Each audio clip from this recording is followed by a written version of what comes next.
Ketua Kombel Belajar Sekolah kita yaitu Pak Ian. Mangga Pak Ian silahkan dibuka pembukaannya dulu. Ini di mana? Mangga di Pak Ian.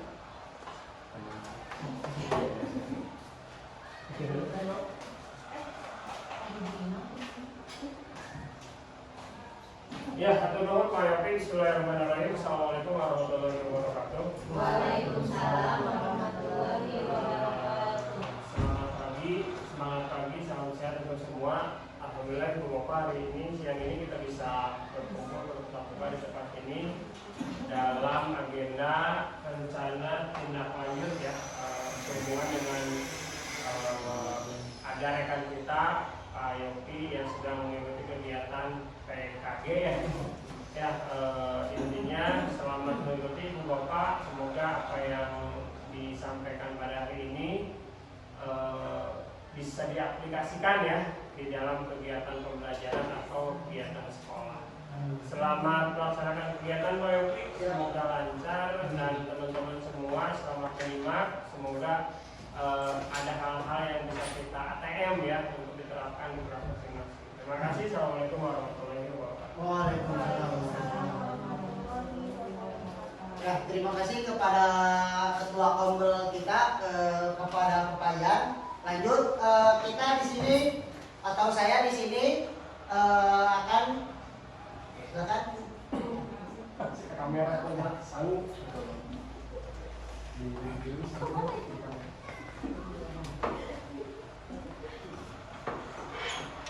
Nah, saya akan di sini akan ada rencana tindak lanjut tentang penerapan program Sport Education Model pada peserta didik SDN 193 Caringin. Nah, di sini juga program masuk juga program T5 yang kurikuler.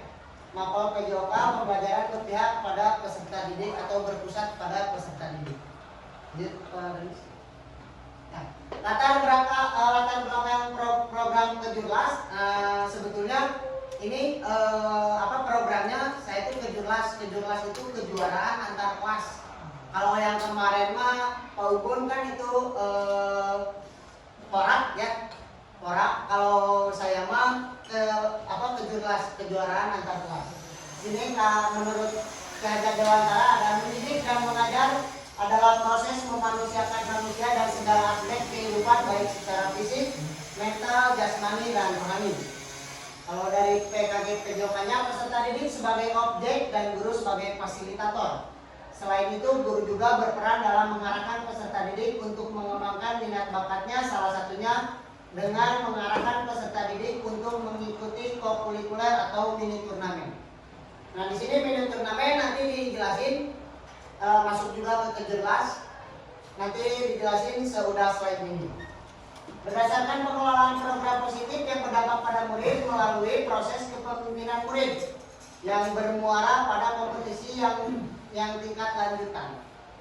Selanjutnya dari aset sekolahnya, pendekatan berbasis aset kekuatan melalui observasi dan identifikasi pada utama aset sekolah, minat dan bakat serta antusiasme siswa. Selanjutnya Pak Denis.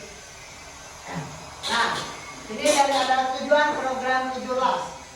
Tujuan program Kejurlas adalah program ini dibuat guna untuk peningkatan kemampuan kompetensi gurunya maupun peserta didiknya, menciptakan dan menanamkan jiwa sportivitas sejak dini dalam perlombaan dan event serta menyelenggarakan program yang berdampak positif pada murid melalui proses penerapan kepemimpinan murid dan kompetisi jangka menengah yang mereka jalani.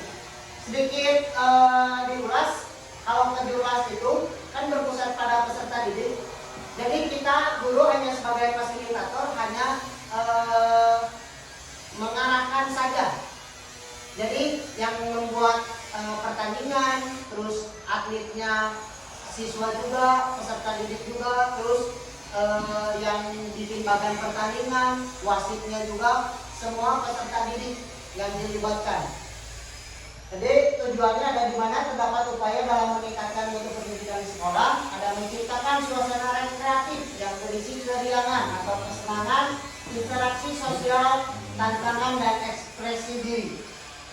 Ada juga mengembangkan pengetahuan dan menumbuhkan rasa keinginan tahuan, keterampilan pengelolaan diri dalam upaya meningkatkan dan memelihara kebugaran jasmani melalui kompetisi dan olahraga. Selanjutnya, mengembangkan pendidikan yang berpihak pada siswa melalui program pendidikan jasmani melalui aktivitas yang teratur. Selanjutnya, nah, di sini ada langkah dan capaian yang diharapkan. Langkah-langkahnya, program kejuaraan kita pembentukan tim dan struktur kompetisi. Jadi mini turnamen kalau di olahraga itu.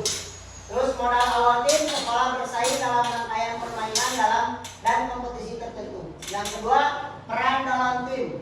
Nah, di sini ada peran dalam tim, ada yang menjadi atletnya, terus ada yang menjadi dokcilnya, ada yang jadi pelatihnya, terus ada yang jadi asisten pelatih, terus ada yang jadi dokumentasi atau publikasi. Jadi semuanya berpusat pada peserta didik. Terus ada latihan dan kompetisinya, tadi juga dijelasin latihan dan kompetisinya nanti ada diiniin sama pelatihnya. Terus ada penilaian dan refleksi. Nah, siswa dapat berkesempatan mengekspresikan performa mereka baik secara individu dan tim, dan guru dapat memberikan umpan balik. Terus capaian yang diharapkan itu mengembangkan keterampilan fisik peserta didik. Dua, pengembangan sosial dan emosional. Yang ketiga, pengembangan kognitif dan pengalaman.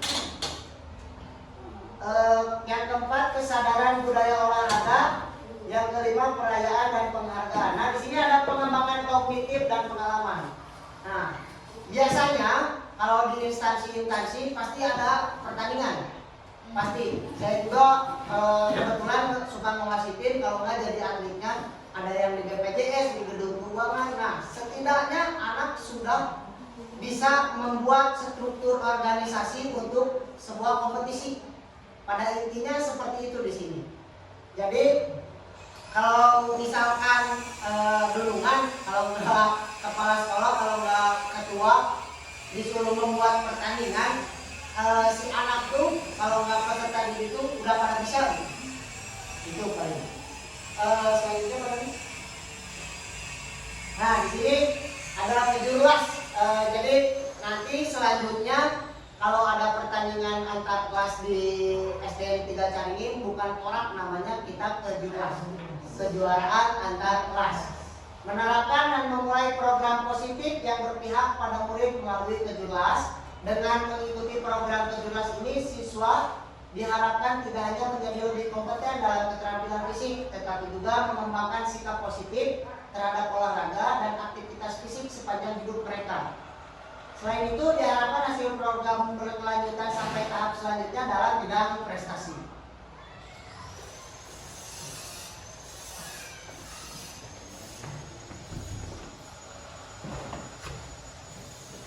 Nah, di sini ada aset-aset penting di dalam sekolah ya. Soalnya sebelum peserta didik kita membuat sebuah kompetisi, kita melihat aset penting di sekolah dulu. Ada aset modal manusia, memiliki kepala sekolah yang berpengalaman, memiliki guru CGP. Di sini banyak ya guru CGP, CPG, Jangan pakai C lagi, guru DP. Oh, guru DP, guru penggerak. Terima kasih atas infonya. Sangat membantu. DP-nya banyak, betul. Yang calonnya berarti banyak. Guru yang cakap dan bertalenta serta kompetensi yang berbeda-beda, siswa yang semangat dan antusias terhadap olahraga dan memiliki minat bakat yang berbeda, wali siswa atau orang tua siswa atau komite yang siap mendukung program positif dan berkelanjutan. Terus ada modal fisiknya. Alhamdulillah di sekolah kita ada lapangan olahraga yang multifungsi ya. Semua olahraga kita bisa di lapangan SDN 193 Caringin. Dan alat olahraga yang cukup, tidak bagus, tidak jelek, tidak, jadi cukup ya, untuk event kejurasi. Terus ada modal agama dan budaya. Ada kultur agama yang sangat kental dengan ya itu budaya berolahraga yang masih kuat, terasa dan banyak digemari. Terus ada modal politiknya guru PJOK, perangkat guru PGRI Kecamatan Sukajadi, komite yang berperan aktif, dan ini tidak ditulis mantan ketua PGRI apa agama tuh KKG agama Pak Dedi hilap manusia Baik nama mantan. ya makanya gitu. Ya, terus ada modal lingkungan juga, halaman sekolah yang cukup luas, lapangan penunjang, alam yang masih asli, nyaman dan aman. Terus ada modal sosial, perilaku berolahraga sosial, perilaku hidup sehat, perilaku kerja bakti dan gotong royong. Modal finansialnya nih, ini yang terpenting sebenarnya. Modal finansialnya ada bantuan anggaran BOS sesuai dengan kemampuan. Kami mampu, kami itu hanya tersawiyos, gitu kan ya. Ada donatur tidak tetap atau uang kas dari komite. Terus selanjutnya pada ini. Nah, ini rencana evaluasinya sebenarnya dari Agustus sudah perencanaan observasinya kegiatan program Tomo Siswa. Terus ada sosialisasi terhadap siswa, siapa saja yang jadi wasit, yang jadi atlet, yang jadi pelatih, yang cocok-cocoknya kita rencanakan dari sebelum-sebelumnya. Sudah itu terus pengumpulan data, evaluasi perbaikan program seperti apa, mau hari apa, mau tanggal berapa, cocoknya disamakan dengan kalender pendidikan di SDN 19 ini. Terus sosialisasi publikasi kepada guru, sudah itu terus kalau bisa ke orang tua juga agar di SD 193 Caringin ini ada program loh yang menarik untuk siswa gitu. Terus laporan hasil program ke Jurlasnya pada Desember. Waktunya Agustus sampai Desember, waktu pelaksanaannya November sampai Desember. Itu pun kita menyandingkan, kalau bukan menyandingkan, menyamakan, kalau memungkinkan kita berkegiatan disamakan dengan kalender pendidikan. Seperti itu. Lanjut, Pak Denis. Nah, di sini ada tantangan dan solusi. Tantangannya di sini kompetensi dan konsistensi guru dalam pendampingan terhadap siswa pada program, menciptakan peran siswa yang aktif, sosialisasi dan publikasi, perangkat pendukung sebuah kompetisi, dukungan dan kemitraan.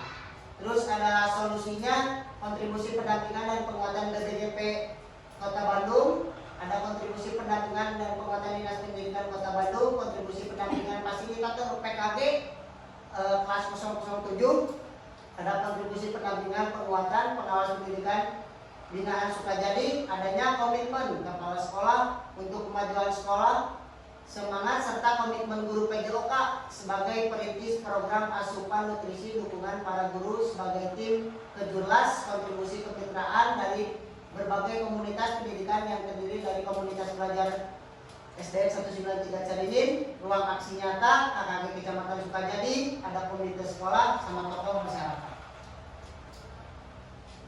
Ya, sekian pemaparan dari saya. Alhamdulillah.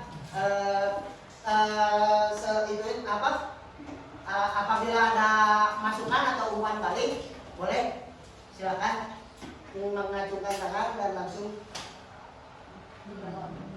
Dan insya Allah kalau bisa dijawab, saya jawab langsung. Kalau tidak bisa, ya. Kalau cukup.